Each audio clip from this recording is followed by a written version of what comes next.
Okay, so this is the drive up to the Chor Hapayak gym, which is north of Bangkok.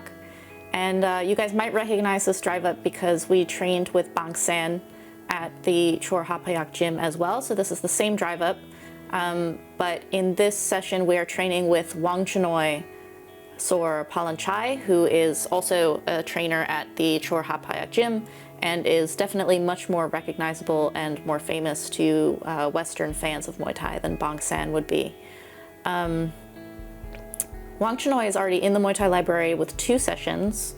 They're some of our most popular sessions. People really like Wangchannoi, and it's amazing to have someone like him and to have the response to him in the Muay Thai Library, because that's kind of what it's about, is these fighters who maybe were a little bit niche or like only not that many people knew about, but then when they get exposure to their style and they kind of go down the rabbit hole of not only learning from in the Muay Thai Library, but they start watching them on YouTube and things like this, people just get really, really engrossed in certain fighters and certain styles, and I completely understand why people love Wangchannoi in that way.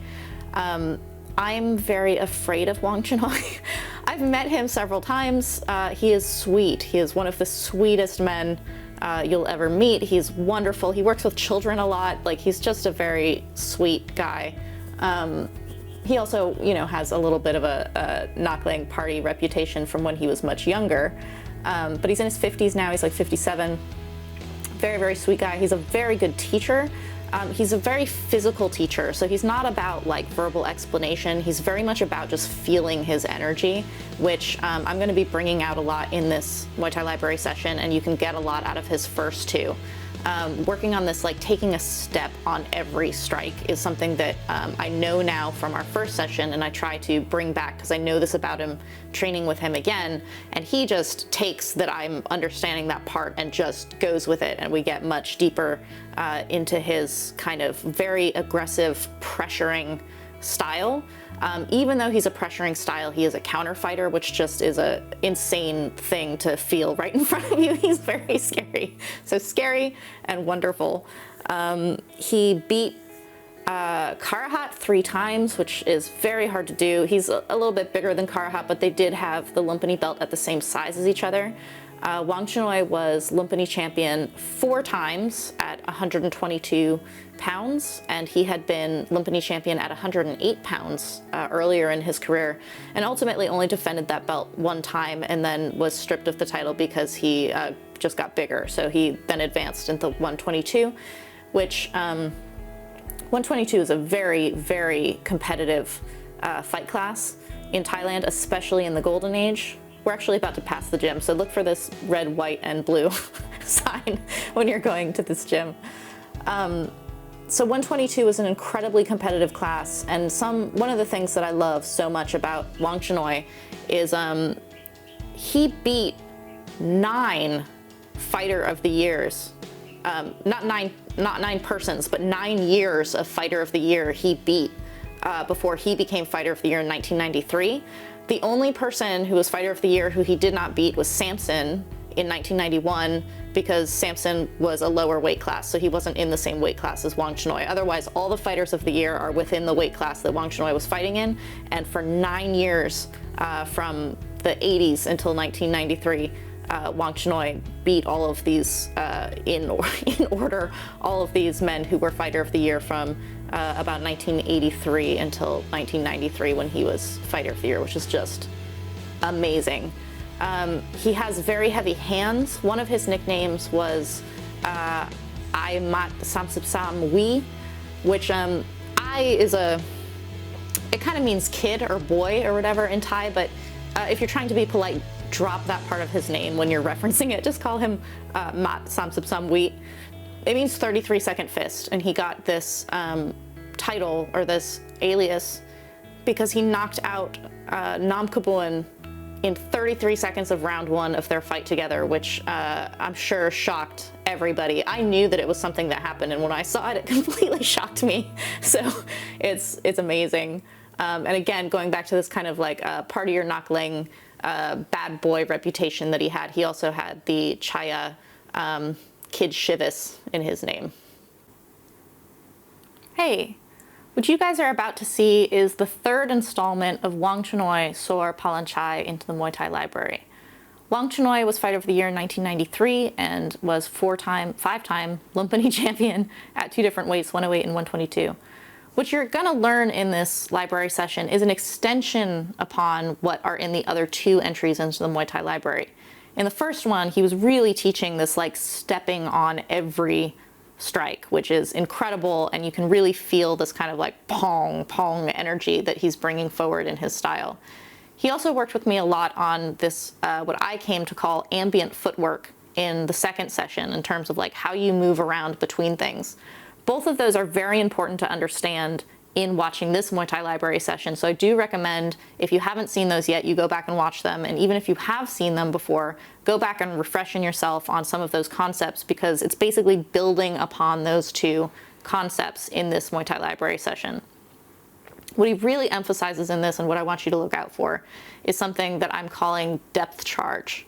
So his stepping on every strike and this way that he pressures his opponent and he's just kind of like pulsing forward all the time, this feels to me, with his energy in front of me, like a depth charge of how you just drop this thing into the water and there's just like boom, boom, energy, and then just everything just kind of like comes up out of that. So he has this as his defense because he has a very pressuring style. He's always coming forward, and so he's just kind of like pressuring his opponent like this.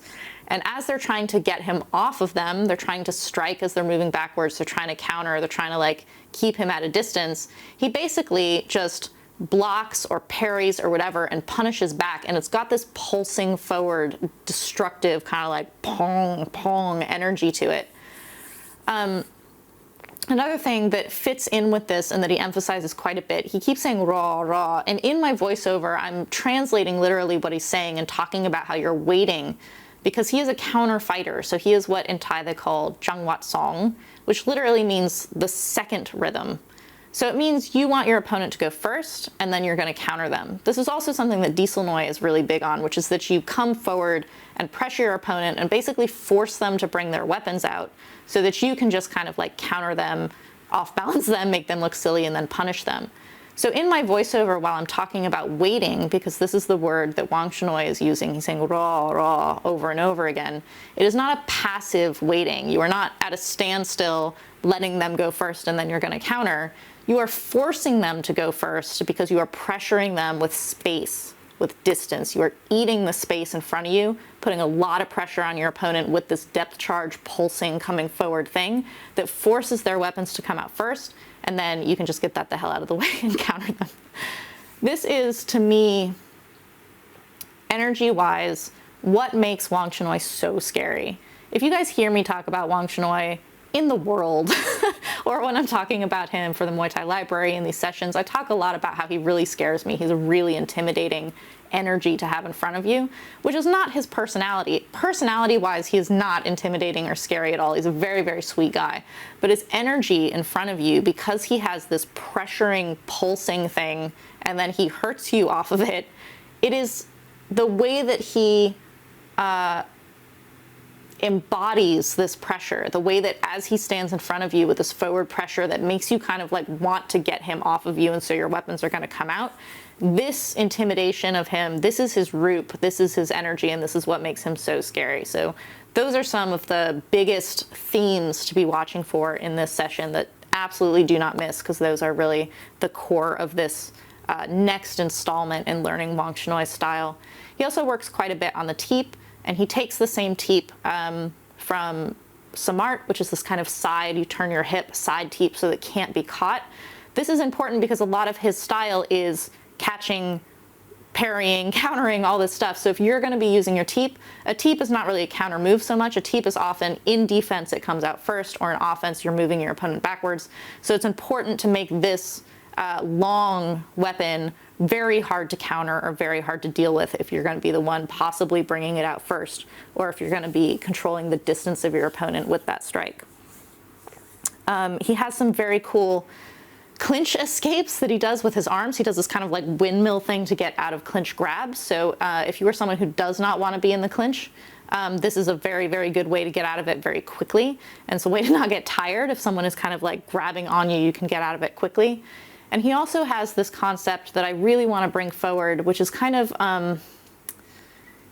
I've talked about Muay in other sessions, and I talk about Muay myself in working with him, but he doesn't bring it up. Instead, he actually brings out the opposite, which is called chat gen.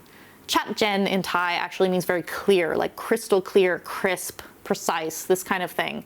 And so a lot of his rhythms and how he's talking about being jangwat song and the way he's talking about waiting and countering, a lot of this is to make your strikes so legible. It's to make them really chat gen. So instead of throwing a lot of things, which is Muay, or like trying to be first or trying to hit with many, many different things, you want to make every single thing that you're hitting your opponent with very clear, very crisp, and chat gen. And so one of the ways that he's able to have this style that he has that is so like pulsing forward and powerful on every single strike instead of like 3 little ones to set up a big one is that every single thing becomes really legible. Every single strike of his is very chat gen, and he is basically forcing his opponent into a position of having to rebalance themselves or recollect themselves. And as they're busy trying to like pull their root back together, he's landing these incredibly powerful, scary strikes on them that he coaxed out of them by being very intimidating and pressuring.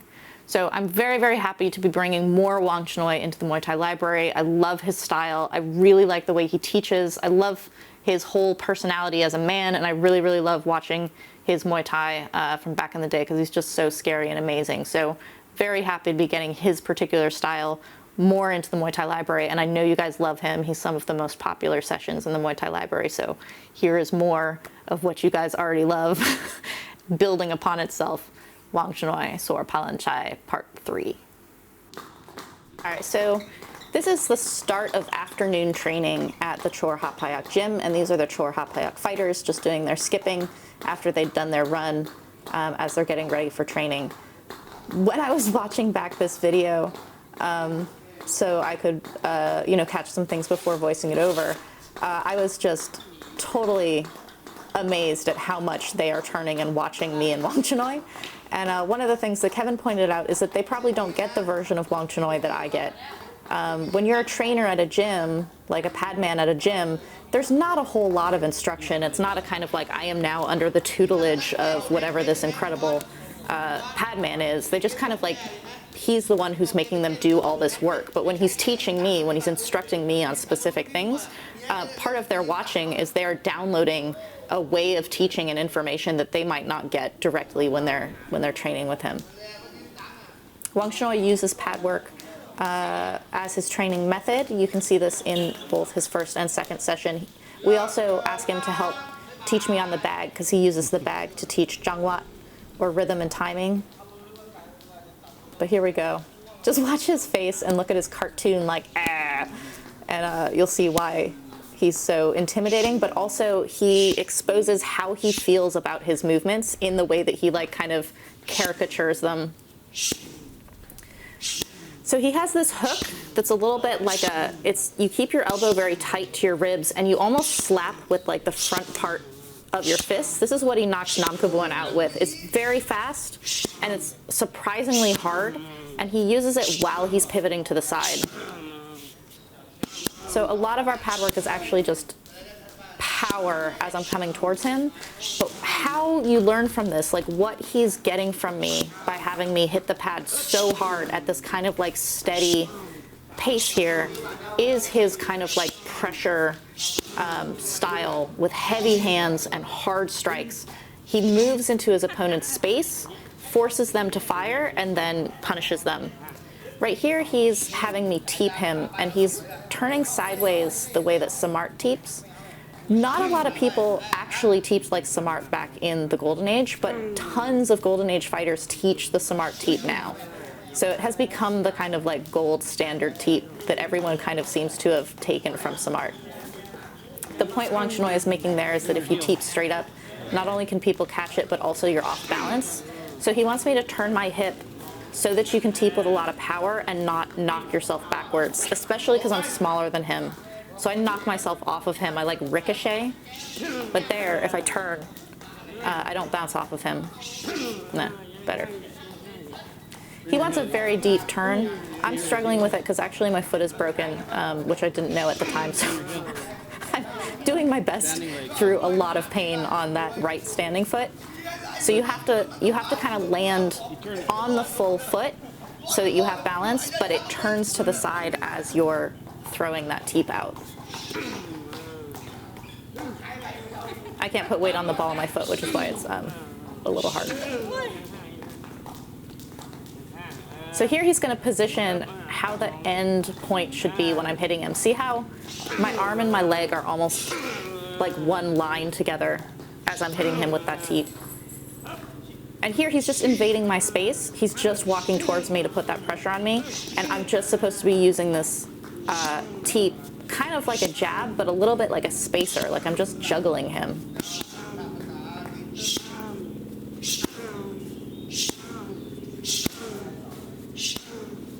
So in our first session, he has this stepping on every single strike. There's just like, bah, bah, like just this kind of like pulse forward with all of your strikes. And here he's adding this little pivot rotation. So you throw the hook while pivoting to the side. It's a little bit like what Karahat does when he bats your guard down. We call it the windshield wiper. But the way Karahat does it is very gentle, and he just moves your guard out of the way.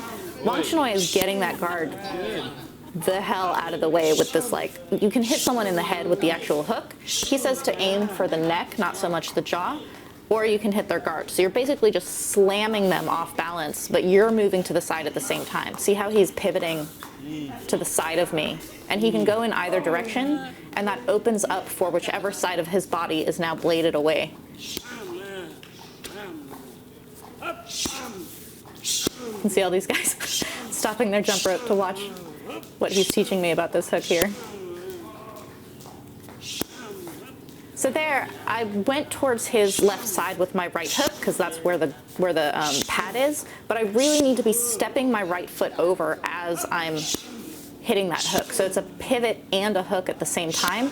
And if you go too laterally, you're going to have no power in the hook. So you have to step towards his foot. You want to step like at an angle as close to him as possible. You don't want to step directly to your side because then you just lose both power and angle. So another point that he made in our first session together that I'm now remembering on this correction is that your strikes are very long, right? So your uppercut is very long. Sagat makes this point as well, that in Muay Thai, it's not the same as boxing. In boxing, you can get very, very close to people, but in Muay Thai, there's elbows. So you can't punch super close in because of the elbows. So he's making that point again. So the elbows make your punches much longer in Muay Thai. So your hooks and uppercuts are going to be longer than in boxing. But in order to get power on that long uppercut, you have to take this big, like Jack Dempsey, pong step forward. So see how I'm just kind of controlling, I'm staying at this distance where basically he's at the end of all of my strikes, but because he's trying to stay a little bit away from me, I basically have to just march him down slowly.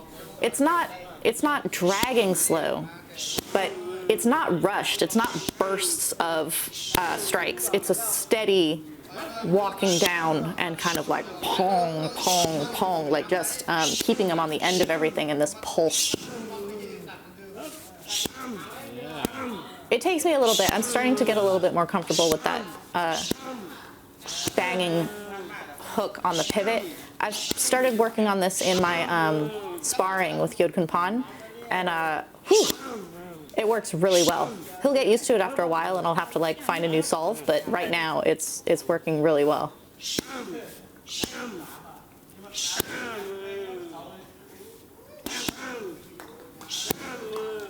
So now he's starting to bring in defense, which is really good. He's going to be hitting me back, and something that I remembered is that when he's hitting with his left hook, which if you're both orthodox, this is going to be, well, if you're orthodox, this is your open side, is someone's left side on you. So if he's trying to throw his left hook, I'm very susceptible to that because it's open, it's right here. So I push against his shoulder with my long arm while blocking with my back arm. So you'll see this kind of like pulse against his chest and his shoulder as part, right there, as part of the block. It's in doing this when I like start to really feel this kind of like pong thing of like defense and punishment as I come towards him. I named it the depth charge because it feels like a depth charge to me. It's got this kind of like underwater feeling. And if you do this enough, pressuring your opponent and like hurting them with your blocks as you're keeping this distance that makes it hard for them to breathe, the little fishes of their confidence will all just go belly up to the surface if you're doing this depth charge, like. And that's actually a sound that Wangchannoi starts to make when he's getting me to get on his rhythm like that, is this depth charge, like underground, underwater. Yeah. I can't see his uppercut, so he throws this long left uppercut, and I'm supposed to parry it with my left hand. Like, my left hand is just from the elbow supposed to drop down and block it, and I can't see it because his long uppercut and his long jab look exactly the same from how he starts it. And see how he kind of like Jack Dempsey steps in on that? He's saying watch the top of the chest because from there you can see the entire sight picture. So he focuses on kind of the top of the chest is where he looks.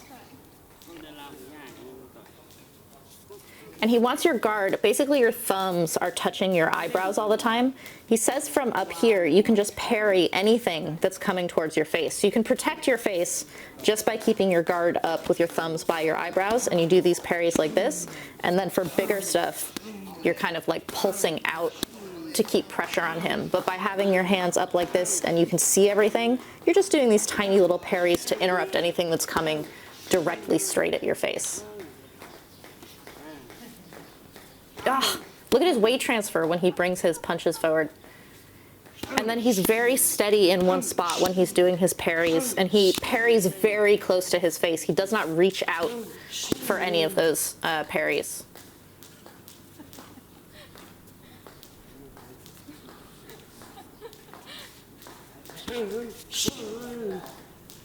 So here, that's the same thing. He's just throwing, I'm blocking with my elbow there because I can't see it, but he wants the left arm to come parry that uppercut down. And see how he just kind of like stays at a distance that puts pressure on me. So I just have to like deal with the strikes coming at me from his distance and then close the distance on my strike.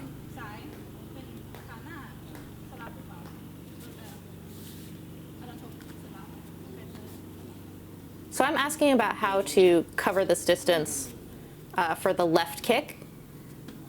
And he basically does it the way that Karahat does it as well, which is that you can switch your feet, but you don't want to cover distance as you're switching your feet. So you're not galloping forward with your right foot. You're staying at the same distance so you don't land into someone's punching range, but you do it fast enough that you can then throw that front lead leg as a back leg kick.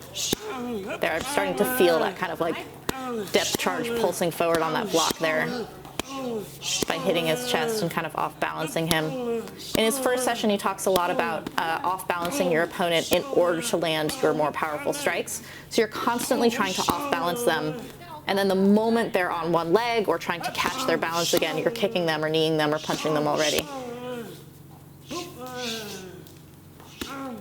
But look at his pace on this. Like, this is pretty relentless. It doesn't stop. It's not a single strike at a time, but each strike is very individualized. It's very what Phnom Tuong Lek called neng. Nen, sorry, not neng.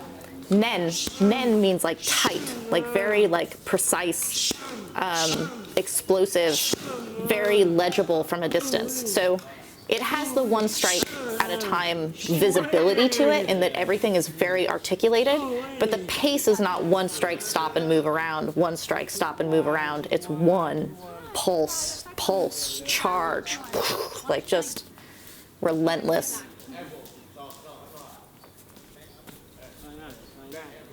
So he's telling me to go towards his chin on my punches, and look at his parries, how he just does not. He keeps his hands exactly in the same spot with his, the kind of knuckle of his thumbs would go right by his eyebrow, and he can just parry anything from right in front of his face. There we go. I have a little bit of an air bubble where after I parry, I'm at a standstill I should be firing after it. Like it should be kind of like a 2-beat rhythm of like block, go, block, go. A little bit more like that. That's a little bit closer.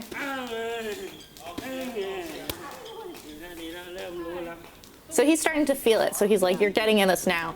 He's very reassuring and sweet. He tells me you have to practice this every day in order to actually feel it and do it. You're not going to get it on your first day, which is nice and generous. But the important point is that when he's like he's feeling it as the pad man of like, that's where that is. He totally just broke my nose with the jab. So I'm reaching out just slightly, and you can see that my hands just keep dragging down to like by my jaw. Just keep them higher. He says cha-cha, cha-cha. Cha actually means slow in Thai. What he means is like chill, like rhythm, like don't rush. He doesn't mean be slow. He means like feel slow. Feel like everything is just at this kind of leisurely, aggressive pace, like you're a slow-moving train that could just roll over anything that gets in its way. So this is don't keep your hands too far away from your face. You want to actually be touching. If you keep your guard off your face, when they hit your guard, you like hit yourself with your own glove. It's not great. His little cartoon sounds. Boop, boop, boop, boop.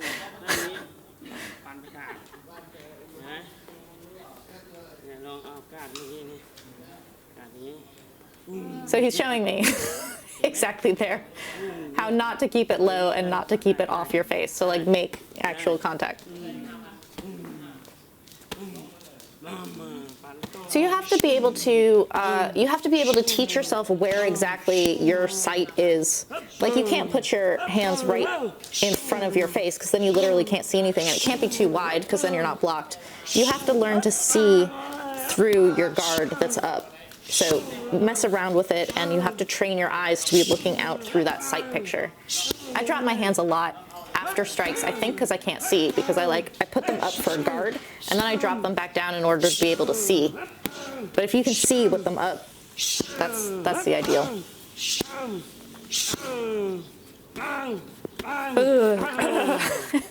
It's like you can hear how he thinks of the pace of his strikes, this kind of like bah, bah,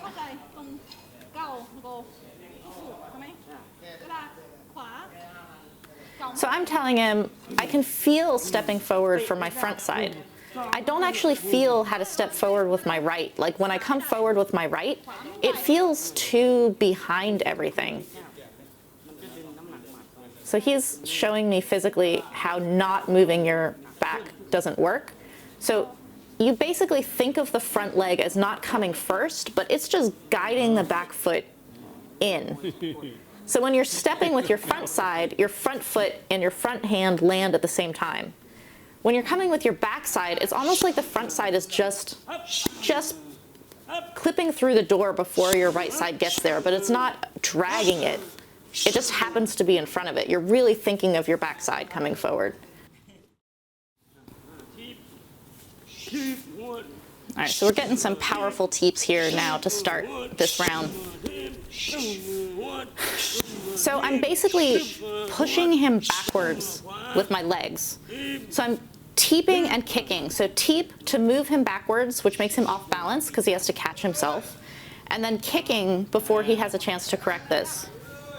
So even from my backside, he wants that teep hip to turn.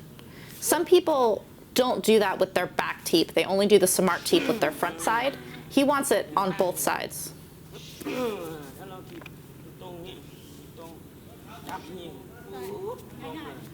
So he's showing how if you teep straight and someone can catch the kick, they just have to lift it. They just lift your teep and then you're just falling over. There's Bang San, also in the Muay Thai Library.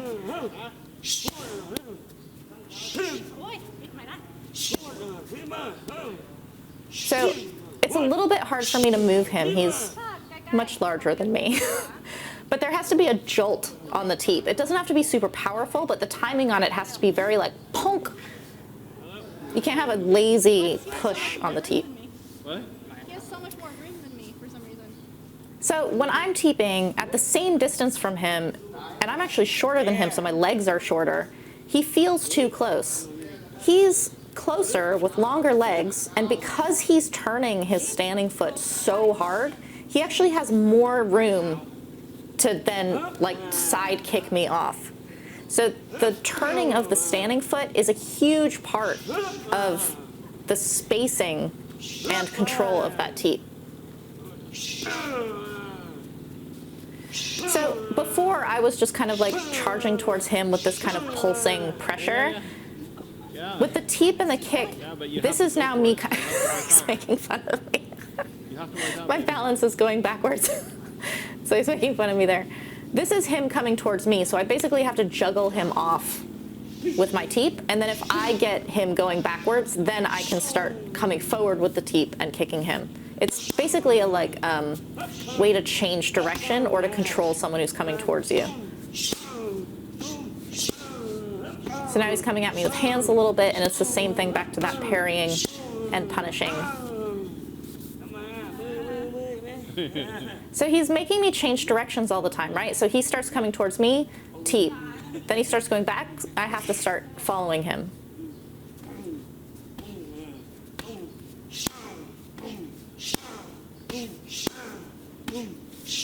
Look at his root, look at his overall shape and how balanced he is.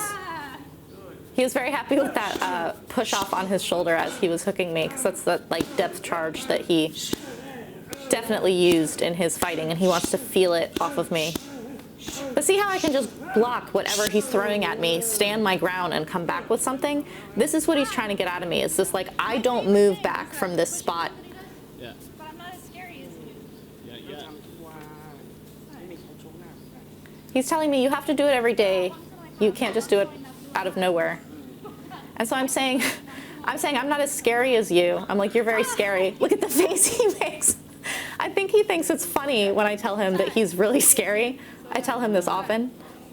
And he's talking about these like fighters who just come forward, and he points to one of their fighters over here. This is Sylvie in the red shorts. He's shorter than me, and he just comes forward. Like, he is just like relentless, will not stop.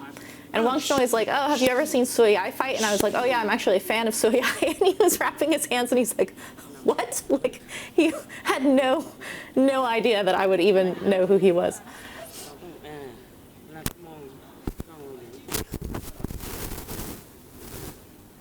So jabs are a very fast, very close punch, and so he's saying you have to have these eyes to be able to just kind of like, boop, boop, like swatting mosquitoes out of your face.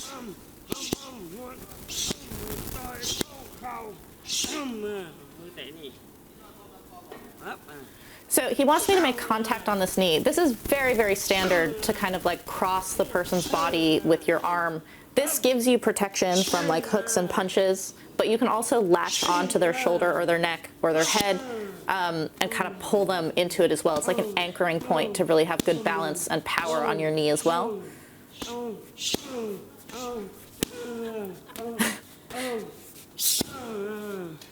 Panam Tuong Lek, when he was teaching to grab the shoulder, he was saying when you train, because you have greng jai is what they call it in Thai, it's like having deference for your trainer. You grab the shoulder, whereas you don't have deference for your opponents. You would grab the top of their head.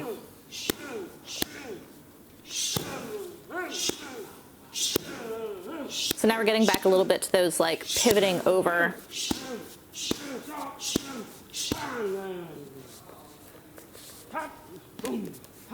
Ooh, dong, depth charge. Dong. But see how I don't have to use any kind of like back step or anything as defense. Like space for him is not defense. You can go backwards to make your opponent come forward in order to kind of like time them and hit them as they're coming in, but he's not using it as a defense. He's using it as a timing mechanism. He likes to come forward, but because he's a Jangwa Song, he's a counter fighter, he wants the opponent to go first. So a lot of what he's showing me with this defense is your opponent hitting you, they're going backwards and they're hitting you, and you're just blocking it and then punishing it.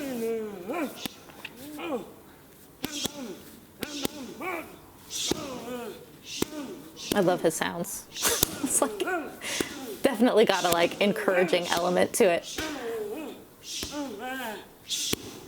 likes that hook. He was very happy with that like slappy hook that he knocked Nam Kabun out with. Come on. Come on. I was in the right position, Okay, you getting tired. but I felt like my hooks were getting very wide. They need to be like stuck to your ribs, and you just kind of like, it's like you're cold and like swatting that way. They were getting wide, which messed up my timing on that. So if you keep everything contained and within your frame, your timing is much better.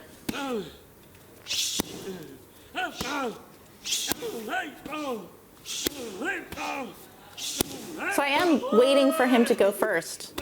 He likes that.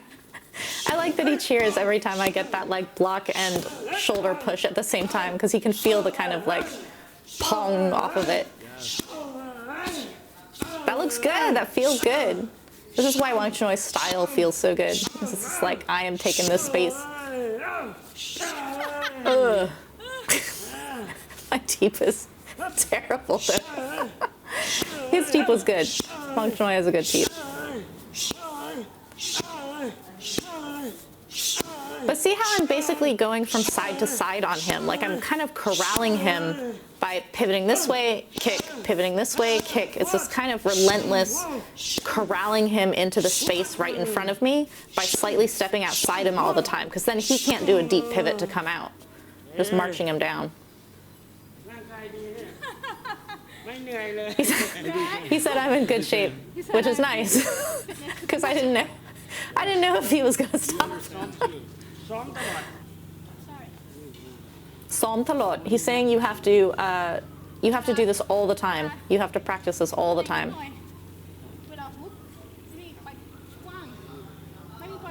So I'm complaining to him. I'm like, I can feel that on my hook I'm going too wide, and he's like, yeah, don't do that.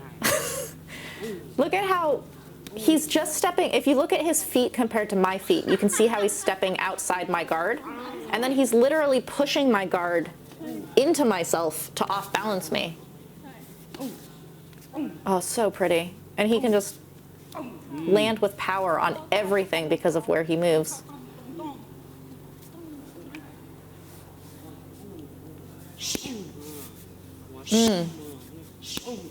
So now he's showing me how to do it while someone's coming to knee or kick you, because that means that they're on one foot. And I can alternate between pushing his chest or pivoting to the side there.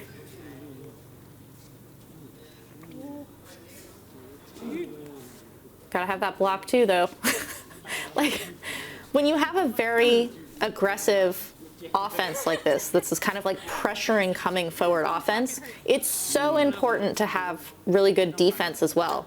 I was in like offense mode, and so when he came to kick me, I was leaning forward and I didn't even bring my leg up as a check. So you have to keep your balance in the middle. You can't charge forward with your head.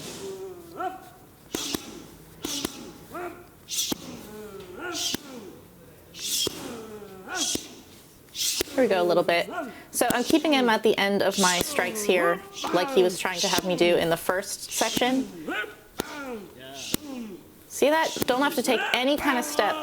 Just can't see the uppercut, but just defend it and go. Don't step back. There we go.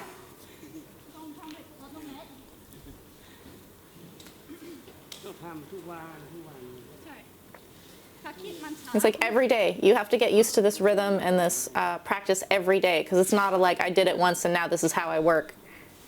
You have to get this kind of like charging.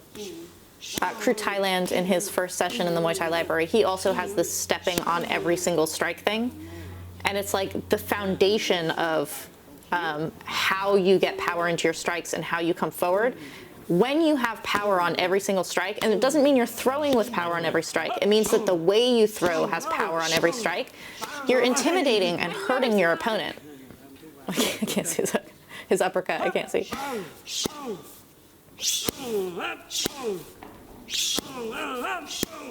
Look at how balanced he is. Jesus.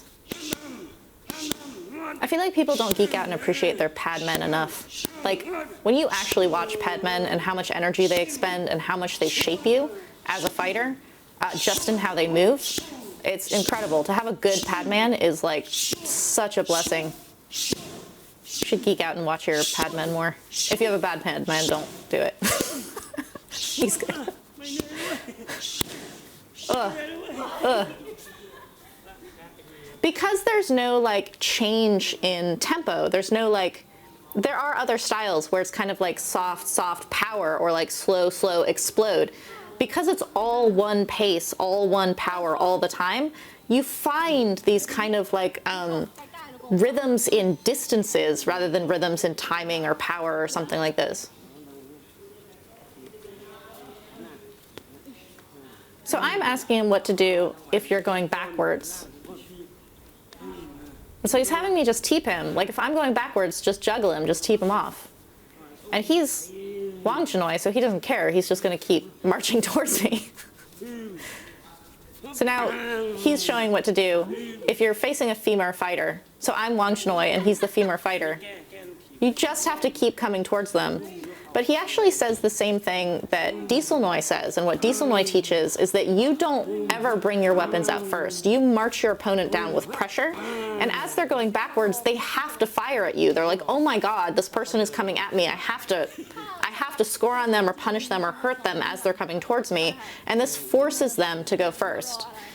And so I'm like, how do you get someone like Karahat, who is absolutely a counter fighter, how do you get him to go first? Because he fought Karahat 3 times. And he's like, this is not that hard. He's like, watch.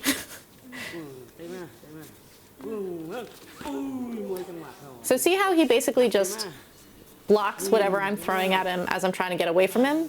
It's like, whatever, just kind of get that out of the way. So he's him. This is how you get someone to go first.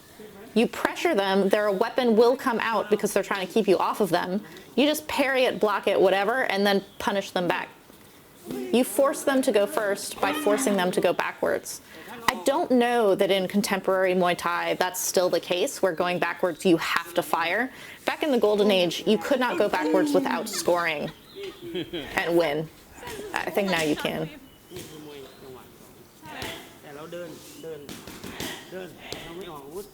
So now I'm the one coming forward.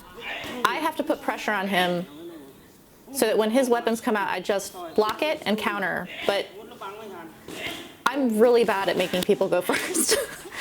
So I'm struggling with it a little bit right here.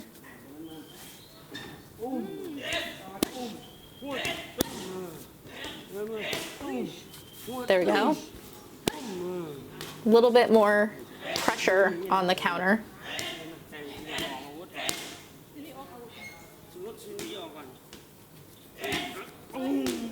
So he's showing what happens if I come forward and bring my weapons out first. If I'm coming forward and he can basically just block me and counter me and go backwards, he looks incredible. So that's why if you're the durning fighter, if you're the one coming forward, your weapons don't come out first. You want to shoot second. It's like a duel. If the other person shoots first, they're out of their bullet. They have no bullet. Now you can aim and take your time to actually shoot them down. If you shoot first in a duel, you lose. Thailand is totally different in the like who goes first, whereas in the West you're like always be first.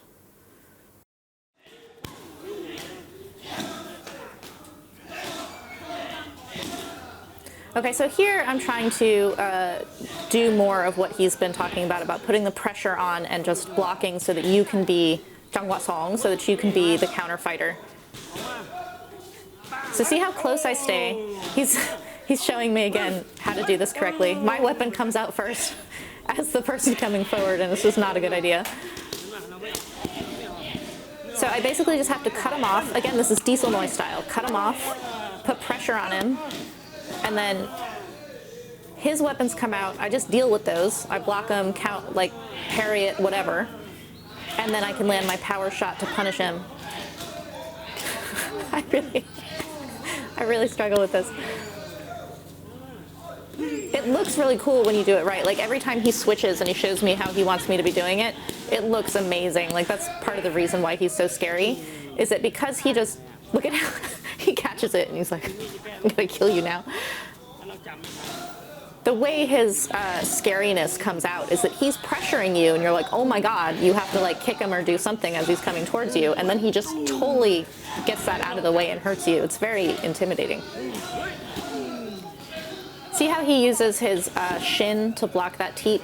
So he doesn't have to deal with the teep with his hands. He doesn't have to lower his guard at all. He just basically cross blocks it and parries it with his shin.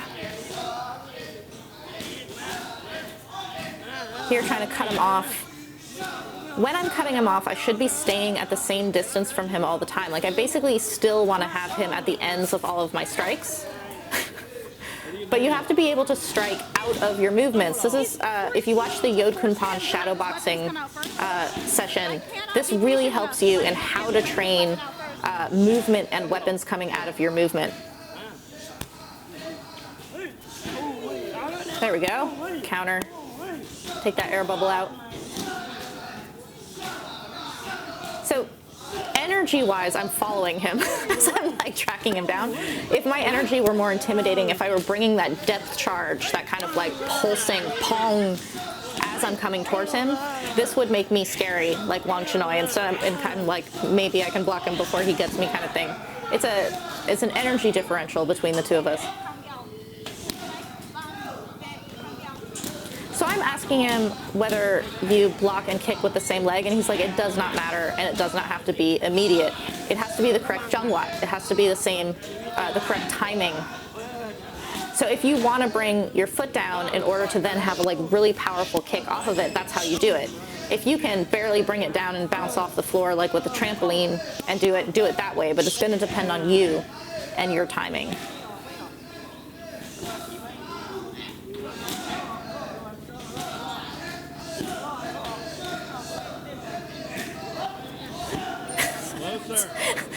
Slightly too far away, so I need to be like on him in order to create this pressure. There we go. By having this like intimidating, imposing, that's the word, to have this imposing energy at this very close distance as I'm tracking him down, it totally makes it harder for your opponent to breathe. Like, they just have this kind of emotional, they're not going to be doing the same kind of relaxed breathing. And it changes your roop. So if you're like, I am on you and I'm like tracking you down rather than I'm following you, your roop changes too. Roop is your composure, like your overall countenance, in case this is your first session in the Muay Thai Library. It's not beautiful if you get like spoiled. Like you try to do something and you get spoiled. So he's talking about what Diesel Moy talks about is that like if you throw your weapon first and someone spoils it and counters you, no matter how good your weapons are, you don't look good. Like, you look like you're just getting kind of like tossed around. So basically be the one who makes the other person look not good.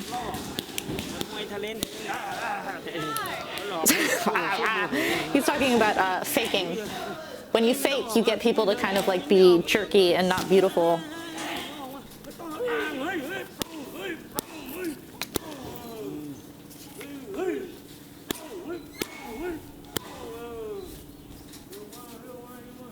So when he's just floating away from me and I'm just putting the pressure on him with distance, if I don't have to deal so much with his counters, I have that correct roop, that correct imposing energy. So I just have to be able to transplant that into knowing that he's trying to hit me back, into knowing that I'm tracking him down rather than that I'm following a pad man. It's a mental thing. It's like a slight difference between those two things, and it's entirely mental.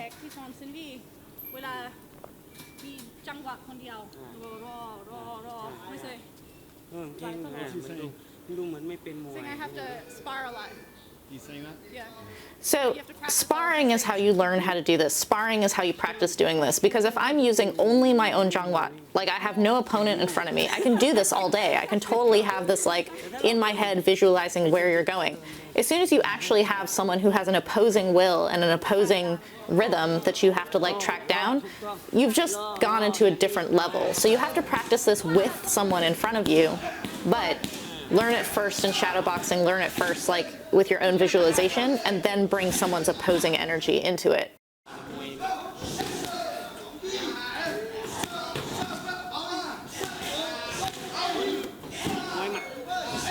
Okay, so now we're sparring a little bit, right? So he's saying I, Sylvie, am facing Muay Mat. So he's going to be promoting, producing the Muay Mat energy in front of me.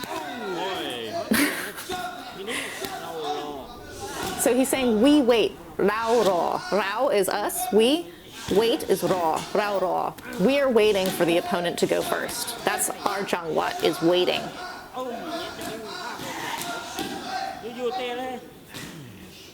So if I kick first, he's waiting to punch. So he's like, you wait. If you kick first, they're just gonna punch you, so you wait. You let them kick you, and then you punch them. Like, always be second, because you don't have to guess what they're gonna do, you just have to counter what they're doing.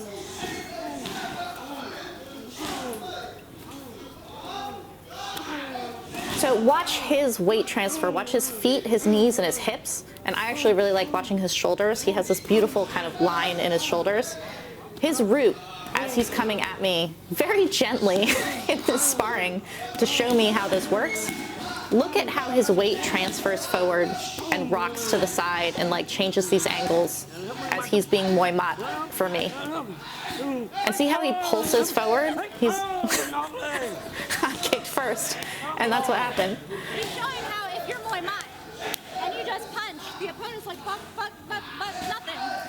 But you So this is if you're Muay mat, you can't only punch. What he's teaching me is if you're Muay mat and you're coming forward and you're just punching all the time, it's very easy for the opponent to just deal with your punches and counter you.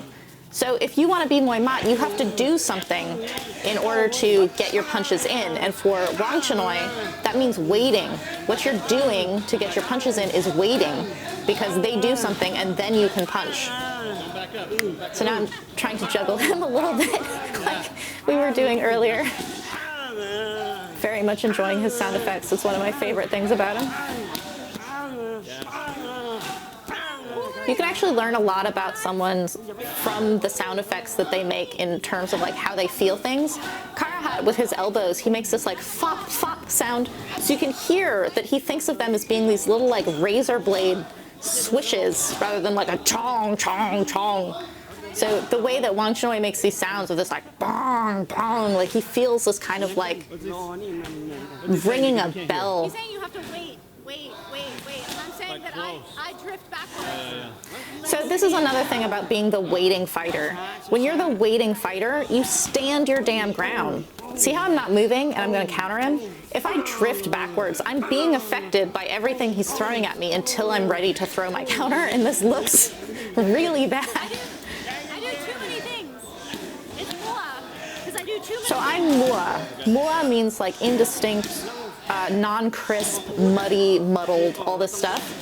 I'm actually throwing too many things. They're unnecessary. It's like I did 3 things I didn't need to do in order to do one thing that was good. This is basically like spraying bullets at a target where someone else sniper shots one thing onto the bullseye. Like, these are very different skills. I'm throwing many things to land one thing, and this is Muay. If I could just counter what he's throwing at me and nail him back with something, this is beautiful, nen, precise, articulate is the style that he has. So you can see the difference even in what he's throwing at me. He's throwing higher volume, but he's landing every single thing that he throws. Whereas I'm like trying to rebalance myself before I can throw one thing. That's what his style does to you, is you have to rebalance yourself before you can counter him. That's why he likes to go second. Cha-cha. He wants me to be slow, deliberate. See how he waited for me to throw that knee, and then he could just like sniper that punch back. So now my knee is the counter, right? So he's throwing the punches first, and I just have to deal with them, whether that's blocking or whatever, and then I can nail that knee up through the middle. A little bit more. I'm starting to get on this rhythm with him now. I can feel it. The reason I'm calling myself Muay is because I can feel it. I can feel all of these unnecessary movements going on.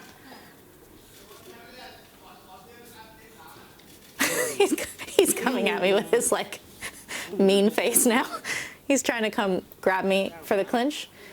I really like this segment. He's teaching me the same thing about my Muay and the same thing about like articulate movements in the clinch. So what he's going to show me here is that you can exchange knees back and forth, but it's the opponent who waits for the correct time, does a turn to off-balance you, and then lands a single beautiful knee. That person wins. That's the bullseye with a single bullet rather than scatter shotting and maybe getting a couple of points around the outside. มวยไทยเขาบอกว่าพูดชัดเจน He says chatjen. Chatjen in Thai means like clear or obvious, like very, very clear. It's the opposite of mua. So he's saying in Muay Thai, you give points to the opponent whose weapons are chatjen, which means very legible, very readable, very clear, like crisp. เวลาชกกับมวยเข่าที่เป็นแบบลังสวนใช่ So I'm asking him, if you fight Muay Khao like Lang Sawan, who makes everyone exhausted, you're dealing with someone who is basically locking you and throwing lots of knees. How do you fight Lang Sawan? กันมึงตีกูขนาดนี้เราหมดแรงแน่ And he's saying Lang Sawan's going to knee you a lot. So you just have to know that you have to like wait for the correct time with a lot of knees coming at you. So I'm throwing knees and he stays ning ning. Ning ning means like undisturbed, unmoved, unperturbed, unaffected. So even though someone is throwing lots of knees at you, you're just waiting, ning ning, very calm, and you find your correct moment and you rip and you just land one clean, beautiful chatjen shot. Tong. But it's very important to, while you're waiting, not be like, like in those old gangster movies when someone's getting riddled with bullets and their whole body is shaking. You have to not be like this as you're getting hit by these shots coming at you. You have to be very ning ning, very unmoved, and then you can fire a shot. Be like, you know, bullets ricocheting off the Hulk or Godzilla or something.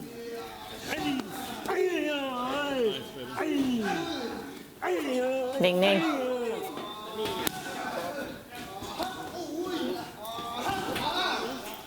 Oh, I love this slip out. I don't even know if you can call it a slip out. It's like a toss off or whatever.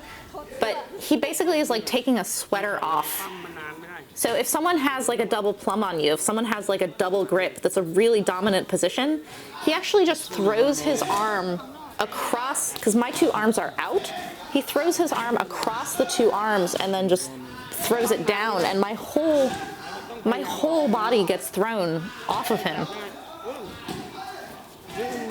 Oh. Swing your arm over. If you do that with the right timing, they're gonna go flying. Swing your arm over. So I'm pushing his shoulder. That's not it. That's a different thing. There is a thing where you go like up under the shoulder. That's not what he's doing. His whole arm is straight and it just goes like a rainbow over. See how he hits basically where my crooks of my elbows are? On the forearms, not on the shoulder. And if you step a little bit. And if I step to the side, if I like follow that arm, it doubles it. No. No. It's the back of the arm. I'm trying to like shove him like this. It's not a shove.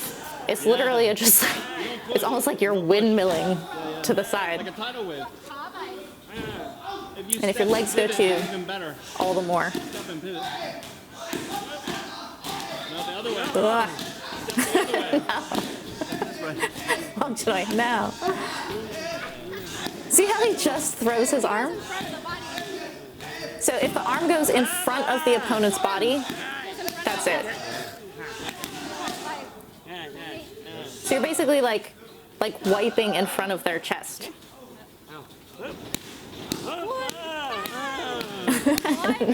a knee on the end of it. He's like, if you grab back and throw a bunch of knees, you're just going to be exhausted. So basically try to get out of the clinch faster. Someone comes and grabs you and you're just like, nope, none of that. Ugh. What about against the lock? So I'm asking now, or Kevin's asking, what do you do against a locking opponent? So if you fight someone like Cherry, Lang Sawan locked too, and he's like, you basically stop them from getting the lock in. So like the second they grab your neck, you smush their face. That's a way to stay out of the lock. I already locked him. So now he's doing what I thought he was doing in the first place, which is you go kind of behind the shoulder and just pop them off. I call it the can opener.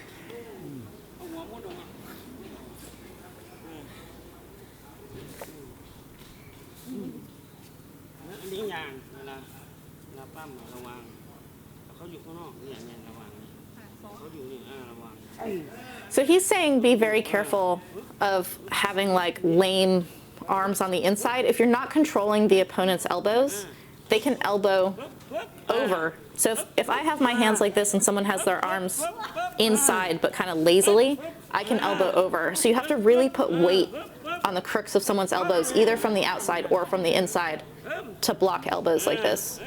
See how I'm stopping his elbows by the pressure that I put on his, on the crooks of his elbows. สมัยก่อนโซกได้สมัยนี้ไม่โซกแบบนี้ใช่ไหม โอเคเอาอะไรอีกไหม Maybe on the back a little bit. So we're gonna have him show a little bit of how to work on the bag because we got so much out of him teaching how to use a bag for Jongwat and how to train on the bag. So we're gonna get a little bit more of that as the last section in here.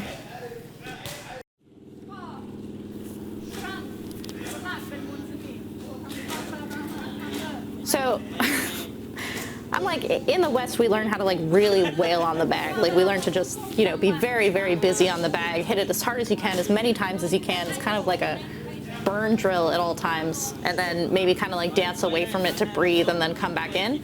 And he's saying you can step off the bag, that's okay, but keep picturing it. Like know why you're stepping off the bag, and it's not to breathe. So again, here's a correction on where to keep my guard, which is really, really important when you start working on stuff. If I learn on pads to keep my hands like this, and then don't carry that over into bag work, it will never be consistent. So you have to, he's showing how not to hit the bag, which is how I said I hit the bag. So see how he's like really picturing it? He has his defense. He's picturing what is being thrown at him so that he can block it, and then he's going to counter. Why do you counter this way? You really use it as like a visualization exercise in like knowing why you're doing something or how to block and what you're doing. The bag is all about Jongmat, visualization, timing.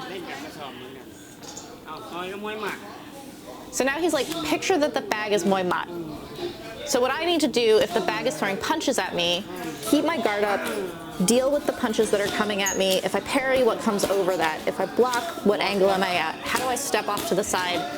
Someone who's going to be throwing a lot of punches at me, how do I deal with that? So the distance I'm at to the bag has to be the distance that Muay Mat would be at me. So now he's telling me, deal with someone who's femur. So now the bag is femur. It's going to be throwing a lot of kicks at me. It's going to be moving around a lot. It's going to be keeping a farther distance. So I'm going to need to be closing in on the bag.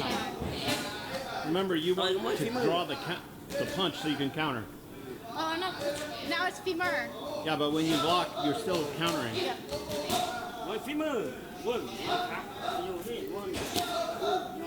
So see how he like waits around the outskirts of the bag? He teaches this really well in the first library session with him. So he's like, don't just stay in one spot and wait and Teep, move around, because they're moving around. So you don't want them to find the angle that they're happy at. You want to keep moving so that you're not standing still and they're moving around you. You want to be kind of like also finding the right angle and the right distance you want to be at against a femur fighter.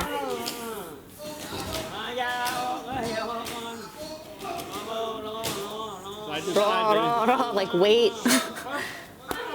You can't just go in and throw 9 things. You have to like wait for where your opening is.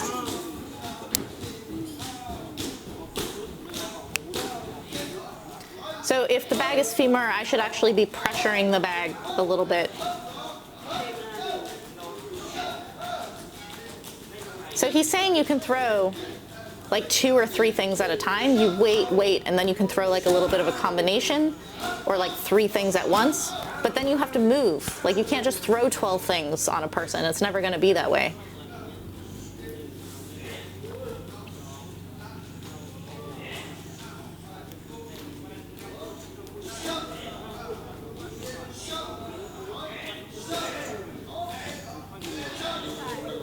What is he saying?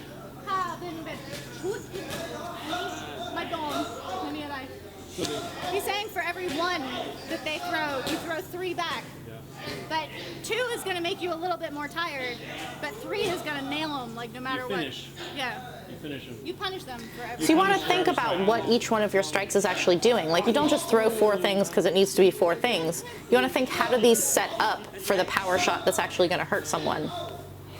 Like, am I closing their eyes with these punches so that then I can throw a knee? Around the bag, baby.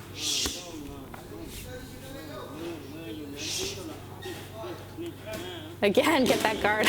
I always bring my guard down and keep it up so that you can keep the bugs out of your face, keep the punches out of your face.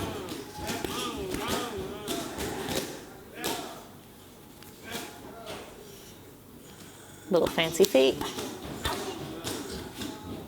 So the movement of the bag, the way the bag sways, you can use that to train your eyes for when weight is coming towards you, this kind of weight transfer thing that Karahat teaches very well about, like, as someone's weight is coming forward, you know when to kick. Now he's having the bag be Muay Cow with me, right? So now the bag is going to be throwing knees with me. So when he was showing me how to be Chat Jin, when he was showing me how to stay Ning Ning, stay very calm while someone's throwing knees at you, and then you can turn and land something very clean. And this is practicing that arm to get out of someone's clinch. So you get out of the clinch and then kick them in the head is what he just pantomimed there.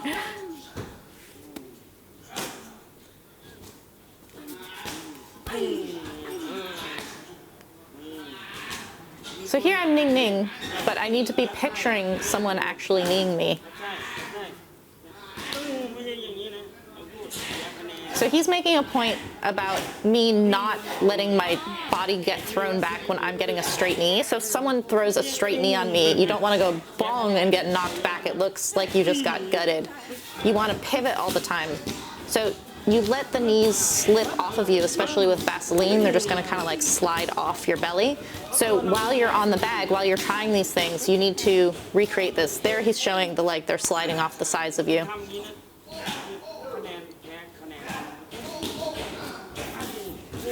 He's saying you will lose points if you get hit straight. So don't have a nice flat target for someone to hit their knees against.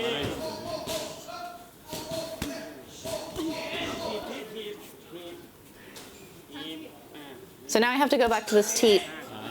This is the teep that earlier I was having a hard time with because of controlling distance. So if you're going to be turning your hip in order to land the Samart teep, the like sideways teep, understanding your distance is a little bit different than the distance you would have if you're teeping straight. So I throw like hundreds of teeps a day on the bag, just this left, right, with it straight in front of me. But if you're going to be pivoting to the side like this, you have to recalibrate that distance. And the way that you twist your standing foot is going to help you understand how that distance works and how far the opponent's going to go if you nail them right in the center and push them back. He actually chambers his knee first a little bit. This is why he can do it from a closer distance than I can. When I lift my leg, I lift it a little bit open already. He actually just chambers his knee up and then shoots it out, kind of like a pool cue. No, that's why you don't.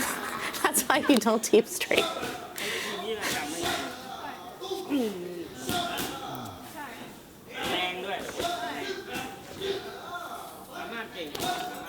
He just said Samart was good at this. Like, everyone knows this is Samart's teep.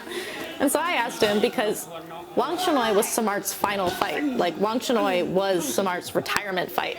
And I'm like, how did that feel when you were fighting him? And he was just like, oh, I was getting knocked around so hard by that teep. Wangchannoi won that fight.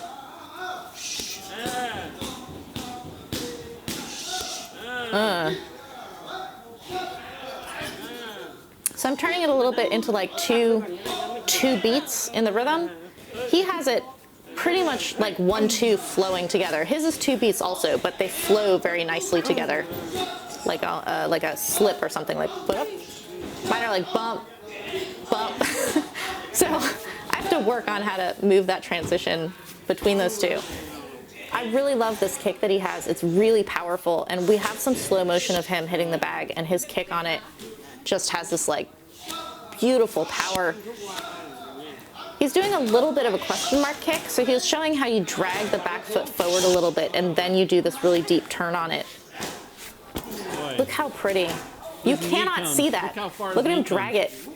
And he covers so much distance. Like where he starts, you're like, he can't reach me from there. And then he actually turns it into a short kick somehow.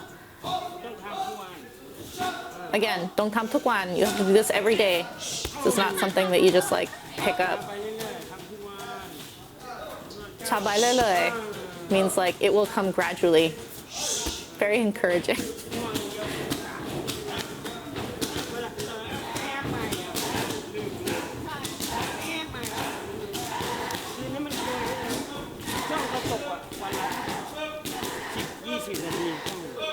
So he's saying in order to train my guard, in order to train me to actually be able to see from my guard being up high, 20 minutes a day, I need to be like shadowing with my hands here. Your thumbs should be on your eyebrows, and you should touch. He says 20 minutes. You should be like. So you really, it's the same thing that like people wear their mouthpiece while they're doing pad work or something in order to get used to breathing with your mouthpiece in. You have to just, for like stretches of time, you have to just keep your guard up. Like this is not with anyone hitting me or anything like that, but just 20 minutes of shadow boxing, getting used to being able to see out of this sight picture. And then you put pressure on you, then you bring it into sparring, then you bring it into your pad man hitting you back, but you're comfortable seeing from there. Don't cover your eyes. Under her glove. Yeah, but not like this. Like มีเคยชกหน้าหรือไง Sorry. Boop, boop, boop, boop, boop. That's really good. Big for you. That's good. Oh, I love Wangchannoi. Okay, so, So cool. I want